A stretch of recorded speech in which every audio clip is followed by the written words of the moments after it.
The dust tasted like regret and iron. Jedediah Jed stone spat, wiping his mouth with the back of a calloused hand. The sun beat down on the posture surrounding the abandoned silver mine, baking the rocks to a searing heat. He squinted, his eyes scanning the jagged peaks of the Dragoon Mountains in the distance. He's been tracking the man for 3 days of relentless pursuit across the unforgiving Arizona territory. The man's name was Silas Blackwood, a name whispered with fear and resentment in Copper Canyon. He was a claim dumper, a thief, a murderer. He's stolen the Blackwood claim, a rich vein of silver that belonged to Jed's father, a man who died believing he's finally struck it rich. Jed had vowed to see justice served, even if it meant hunting a man across hundreds of miles.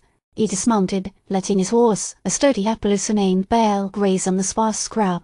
Jed was a man built for this life, lean, weathered, and possessing a quiet intensity that could unsettle even the most hardened men. His father had taught him to ride, shoot, and survive, skills that had become essential in this harsh land. He found the tracks easily enough, the clumsy, hurried gait of a man desperate to escape. Blackwood hadn't been alone. There were signs of another rider, heavier and less skilled. Jed frowned. Blackwood wasn't the kind of man who's traveling alone, especially with a bounty on his head. He must have an accomplice. Suddenly, a flicker of movement caught his eye. High on the ridge, a figure watched him, almost invisible against the sun-baked rocks. Jed raised his hand, shielding his eyes. It was a Native American, a young woman, her face painted with traditional markings. She held a longbow, her stance suggesting a practiced hunter. He didn't recognize her tribe. They were wary of outsiders, avoiding contact whenever possible. He lowered his hand, unsure of her intentions. She didn't move, simply watched him with intelligent, assessing eyes. He decided not to approach. Engaging with another party would only complicate matters. He remounted Bal and followed the tracks, heading toward the mouth of the old mine shaft. It was a gaping moor in the hillside, a dark and ominous entrance to a forgotten world. He could feel the weight of the mountain pressing down on him, a palpable sense of history and decay. As he drew closer, he heard voices muffled by the distance. He dismounted again, tying Bal to a stunted juniper tree. He crept forward, using the rocks for cover. He peered into the mine entrance. Blackwood was there, arguing with another man. The other man was burly, with a thick beard and a scarred face. He looked like a hired gun, a man accustomed to violence. "I told you I ain't got no more money," Blackwood was saying, his voice strained. "The bounty hunters are closing in." "Then find a way," the burly man growled. "I got a job to do." Jed knew he had to act fast. He drew his cold peacemaker, the familiar weight comforting in his hand. He stepped out into the open, his voice ringing out across the desolate landscape. "Silas Blackwood," he announced, "you're wanted for theft and murder." Blackwood spun around, his eyes widening in surprise. "Stone, you found me." The burly man drew his own weapon, leveling it at Jed. "Say out of this, lawman." Jed didn't respond. He fired, the bullet finding its mark in the burly man's arm. The man roared in pain, dropping his weapon. Jed fired again, this time disabling him completely. Blackwood seized the opportunity, scrambling deeper into the mine shaft. Jed started after him, Bell whinnying nervously. The air inside the mine was thick with dust and the smell of damp earth. The silence was broken only by the drip of water and the echo of Jed's footsteps. He followed the twisting tunnels, the darkness pressing in on him. He could hear Blackwood's hurried breathing ahead.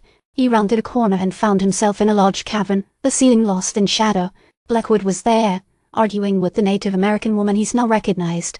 She was holding a lantern, its flickering light illuminating her stern face. "You lied to me," she said, her voice low and dangerous. "You said the silver was all that mattered, but you used it to buy weapons for your people." "It's not my fault," Blackwood protested. "They'd kill us all if we didn't fight back." Jed stepped into the cavern, his Colt still drawn. "It doesn't matter why," he said, his voice cold. "You're under arrest." Blackwood lunged at him, but Jed was faster.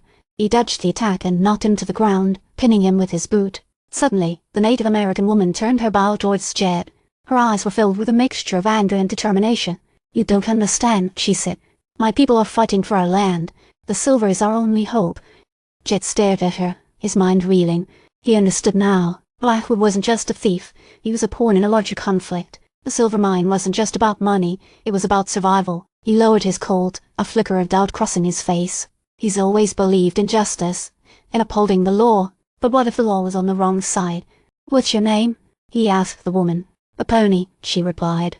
"Aponi," Jed repeated, testing the name on his tongue. "I've made a mistake. I understand now." He stood up, helping Blackwood to his feet. "You're both coming with me," he said. to Copper Canyon. It's time for the law to hear your stories." As they emerged from the mine, the setting sun cast long shadows across the landscape. Jed looked back at the entrance, wondering if he's done the right thing. He's always been a man of the law, but sometimes the law needed to be questioned. He heard a rustling in the brush behind him. He turned to see Aponi watching him, her eyes filled with a silent understanding. She raised her hand in a gesture of farewell, then disappeared into the desert. Jed mounted Bill and rode toward Copper Canyon, the weight of his decision heavy on his shoulders. He knew that his life would never be the same. He's always been a man of the law, but now he was also a man of conscience. He heard a faint, rhythmic drumming in the distance, a sound that seemed to echo through the vast emptiness of the desert. He knew that the conflict was far from over. The silver mine was just the beginning.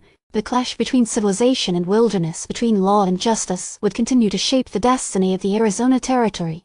And he, Jedediah Stone, would be there to witness it all.